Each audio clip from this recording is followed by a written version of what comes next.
Assalamualaikum warahmatullahi wabarakatuh. Kembali lagi kita akan membahas sertifikasi pendidik PPG bagi guru tertentu.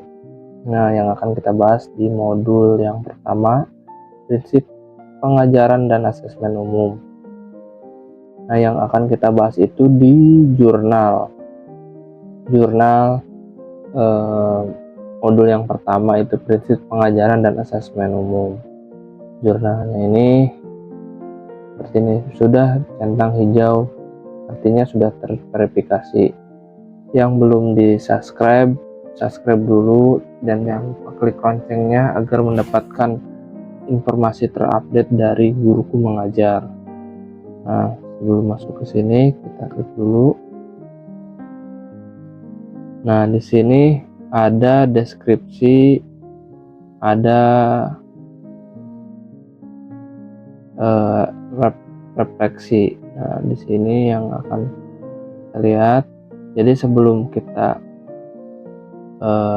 mengupload PDF, kita harus mengisi dulu nih deskripsinya, deskripsi jurnalnya gitu kan. Di modul pertama ini, deskripsi jurnal saya ini sebagai seperti ini. Jadikan referensi Bapak Ibu guru. Nah, ini dari yang saya. Alasan saya memilih tugas tersebut sebagai aksi nyata terbaik adalah karena relevansi dengan kurikulum. Tugas tersebut relevan dengan kurikulum yang sedang dipelajari dan mungkin siswa untuk menerapkan konsep yang telah dipelajari dalam situasi dunia nyata. Nah, mengintegrasikan prinsip pembelajaran. Tugas tersebut memungkinkan integrasi prinsip-prinsip pembelajaran seperti diferensiasi, interaction atau instruksi yang diferensial, inquiry based learning, pembelajaran berbasis penyelidikan, dan cooperative learning, pembelajaran kooperatif, mendorong pemikiran kritis. Jadi itu sih, mengintegrasikan prinsip pembelajaran. Yang selanjutnya, mendorong pemikiran kritis. Tugas tersebut merangsang siswa untuk berpikir kritis, mengambil keputusan, dan mengevaluasi hasil tindakan. Itu. Selanjutnya, menghubungkan dengan kehidupan nyata. Tugas tersebut memberikan kesempatan kepada siswa untuk menghubungkan pembelajaran mereka dengan kehidupan sehari-hari atau masalah-masalah aktual yang mereka hadapi. Itu untuk menghubungkan dengan kehidupan nyata. Yang selanjutnya, memberikan pengalaman berharga. Tugas tersebut memberikan pengalaman langsung yang dapat membantu siswa mengembangkan keterampilan praktis atau sosial yang berharga. Itu. Pemilihan tugas sebagai aksi nyata terbaik sebaiknya didasarkan pada bagaimana tugas tersebut dapat secara efektif memfasilitasi pembelajaran dan perkembangan siswa sesuai tujuan pembelajaran yang diinginkan. Itu deskripsi yang saya isi. Mungkin jadikan Bapak Ibu referensi deskripsi tersebut. Dan selanjutnya masuk ke refleksi. Nah, refleksi yang saya isi untuk jurnal pembelajaran modul 1. Tantangan yang dihadapi dalam pengajaran tugas aksi nyata terpilih. Nah, tantangan yang dihadapi dalam mengerjakan tugas aksi nyata nih: pengelolaan waktu. Menyusun dan melaksanakan tugas konferensif sering memerlukan waktu yang lebih lama dari yang diharapkan. Mengatur waktu antara persiapan, pelaksanaan, dan evaluasi bisa menjadi tantangan. Sumber daya menjadi tantangan gitu. Pengelolaan waktu intinya menyusun dan melaksanakan tugas. Jadi kita harus kelola waktunya gitu kan, menyusun dan melaksanakan tugas. Nah, selanjutnya sumber daya terbatas. Kadang-kadang sumber daya seperti materi ajar, alat bantu, dan teknologi diperlukan untuk melaksanakan tugas tidak tersedia dan atau terbatas. Jadi kadang-kadang sumber dayanya terbatas gitu kan. Selanjutnya, peristiwa siswa mendorong siswa untuk terlibat aktif dan antusias dalam tugas bisa menjadi tantangan, terutama jika ada siswa yang kurang termotivasi. Nah, gitu. Selanjutnya, penyesuaian metode pengajaran. Penyesuaian metode pengajaran dengan kebutuhan individu siswa dalam rangka berdifferentiated interaction membutuhkan usaha dan adaptasi yang terus-menerus. Jadi penyesuaian metode belajar, metode pengajaran. Selanjutnya, penilaian dan umpan balik. Menyediakan penilaian dan umpan balik yang konstruktif dan tepat waktu. Setiap siswa memerlukan perhatian yang detail. Terkadang bisa menjadi beban. Jadi penilaian dan umpan baliknya seperti apa. Jadi bisa tahu nih, memerlukan perhatian detail. Terkadang bisa jadi beban gitu. Itu yang pertama, refleksinya dengan pertanyaan tantangan yang dihadapi dalam mengerjakan tugas aksi nyata.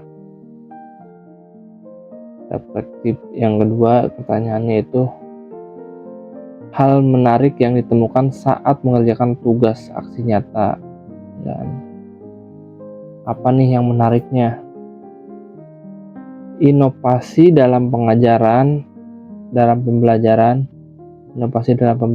menemukan metode baru atau alat bantu pengajaran yang efektif dan inovatif yang meningkatkan keterlibatan dan pemahaman siswa.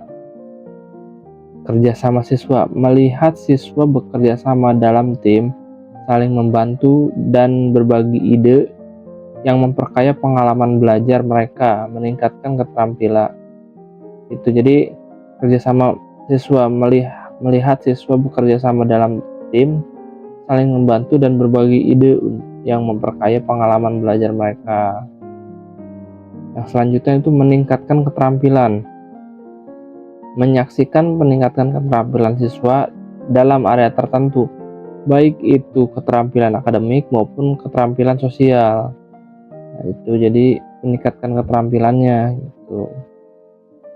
Feedback positif. Nah, feedback positif ini umpan balik positif dari siswa yang merasa terbantu dan lebih termotivasi setelah mengerjakan tugas.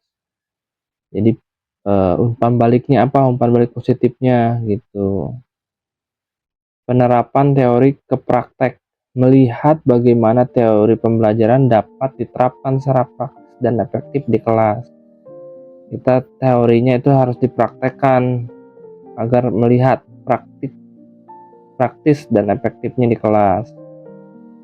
Itu yang reflektif. Yang nomor 2 itu apa yang menarik gitu kan yang ditemukan. Yang ketiga, pertanyaan yang ketiga, perubahan yang dirasakan setelah mengerjakan tugas aksi nyata terpilih. Jadi aksi nyata ini atau jurnal ini, perubahan yang dirasakannya apa gitu kan. Meningkatkan kepercayaan diri. Jadi merasakan lebih percaya diri dalam merancang dan melaksanakan tugas-tugas pembelajaran yang inovatif dan bervariasi. Keterampilan mengajar yang lebih baik. Lalu keterampilan mengajar yang lebih baik, mengembangkan keterampilan mengajar yang lebih baik dan lebih adaptif terhadap kebutuhan siswa. Itu jadi yang selanjutnya, hubungan yang lebih baik dengan siswa. Membangun hubungan yang lebih erat dengan siswa karena pendekatan pembelajaran lebih personal dan interaktif. Yang selanjutnya, refleksi profesional, mengalami peningkatan dalam kemampuan refleksi profesional sehingga mampu mengevaluasi dan memperbaiki metode pembelajaran. Selanjutnya, mengetahui lebih mendalam, mendapatkan pengetahuan lebih mendalam tentang bagaimana siswa belajar dan bagaimana mendukung mereka secara efektif. Itu nih yang saya rasakan. Mungkin Bapak Ibu guru berbeda, mungkin bisa Bapak Ibu guru kembangkan gitu kan. Ini jadikan referensi Bapak Ibu guru. Nah, jadi yang dirasakan itu peningkatkan kepercayaan diri, keterampilan mengajar yang lebih baik, hubungan yang lebih baik dengan siswa, refleksi profesional, pengetahuan yang lebih mendalam. Itu yang dirasakan. Dan selanjutnya kita akan masuk ke PDF yang sudah diupload. Nah, ini covernya atau judulnya Jurnal Pembelajaranku Merancang Pembelajaran Berdiferensiasi. Nah, yang selanjutnya jadi isinya seperti ini. Ide apa yang Bapak Ibu guru dapatkan setelah belajar topik ini? Topik yang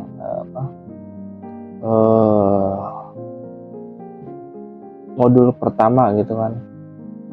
Nah, yang pertama, memahami keberagaman siswa. Setiap siswa memiliki gaya belajar, minat, dan kemampuan berbeda. Memahami keberagaman ini memungkinkan guru untuk merancang kegiatan belajar yang lebih inklusif dan efektif. Itu yang idenya yang saya dapatkan. Yang kedua, pemetaan kebutuhan siswa. Melakukan pemetaan kebutuhan siswa untuk menentukan materi, metode, dan media pembelajaran yang sesuai dengan masing-masing individu atau kelompok siswa. Yang ketiga, itu menyusun perencanaan pembelajaran fleksibel. Menyusun perencanaan pembelajaran yang dapat disesuaikan dengan kebutuhan siswa, baik dari segi konten, proses, maupun produk yang dihasilkan. Yang keempat, penilaian beragam. Menggunakan berbagai jenis penilaian, baik formatif maupun sumatif, yang dapat menggambarkan kemampuan siswa secara komprehensif, bukan hanya dari satu aspek saja. Itu yang ide-ide yang didapatkan. Yang selanjutnya itu kedua, menurut Bapak Ibu guru, pembelajaran berdiferensiasi seperti apa yang relevan untuk dikembangkan di sekolah? Kembangkan rencana pembelajaran yang berorientasi pada pembelajaran berdiferensiasi. Nah, jadi pembelajaran berdiferensiasi di sekolah dapat dikembangkan dengan memahami keragaman siswa mulai dari gaya belajar, minat, dan kemampuan akademik.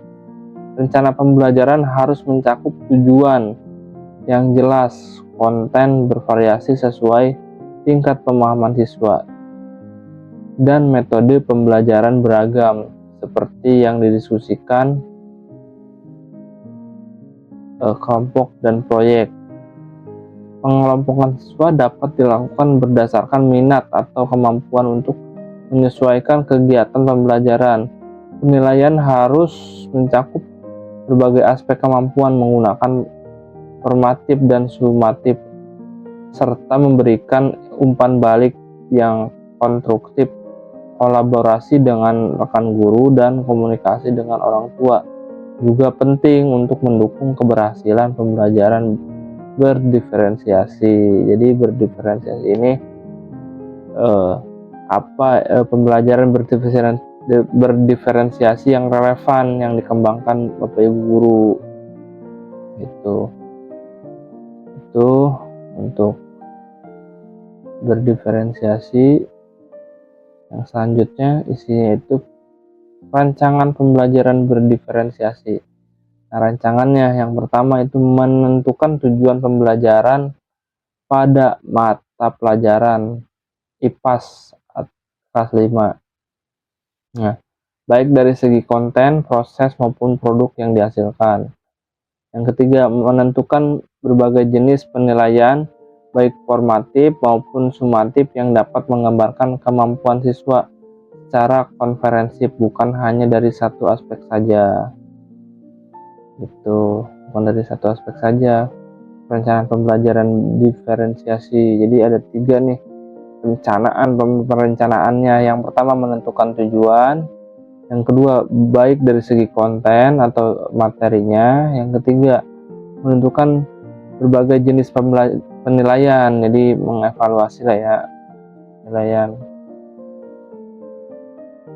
Nah, selanjutnya merancang pembelajaran menentukan CP dan TP. Nah, CP berdasarkan pemahaman terhadap konsep gelombang bunyi cahaya, peserta didik dapat mendemonstrasikan bagaimana penerapan dalam kehidupan sehari-hari.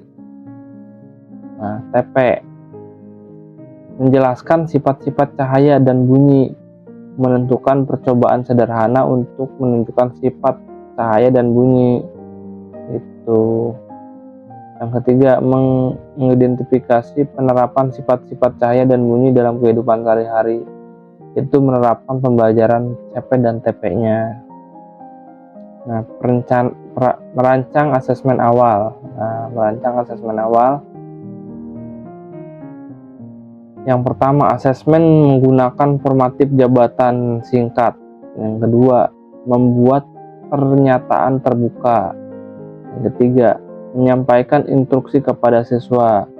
Yang keempat, meminta siswa untuk menjawab pertanyaan yang sudah disediakan sesuai dengan yang mereka ketahui. Kelima, mengapa kita tidak melihat perbedaan kegiatan? Mengapa kita tidak bisa melihat benda dalam kegelapan? Nah, ini. Berikan contoh bagaimana bunyi digunakan untuk berkomunikasi selain dengan berbicara langsung. 3. Ceritakan tentang pengalamanmu dengan alat musik atau alat yang mengeluarkan bunyi.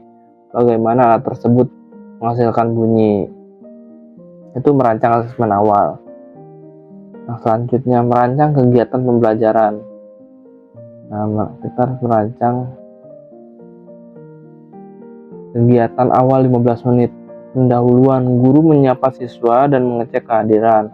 Guru menyampaikan tujuan pembelajaran dan meningkatkan dengan pengalaman sehari-hari seperti melihat benda di sekitar dan mendengarkan suara. Persepsi, tanya jawab singkat mengenai pengalaman siswa dengan cahaya dan bunyi, misalkan apa yang telah terjadi di ruangan gelap gitu kan, atau bagaimana kita bisa mendengarkan suara. Guru memutar video pendek untuk melihatkan gambar terkait fenomena cahaya dan bunyi untuk menarik minat siswa. Itu perancangan awal ya, kegiatan awal. Kegiatan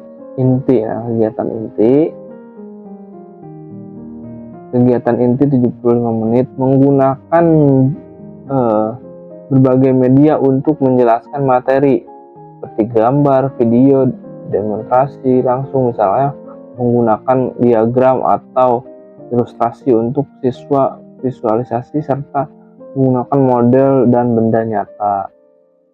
Yang kedua, bentuk kelompok diskusi kecil dengan campuran maupun siswa ya dengan hanya pemahaman lebih baik yang dapat membantu temannya sekelas mereka, sementara siswa yang membutuhkan lebih banyak dukungan dapat menerima pembelajaran yang lebih sederhana atau lebih lambat dari guru. Itu.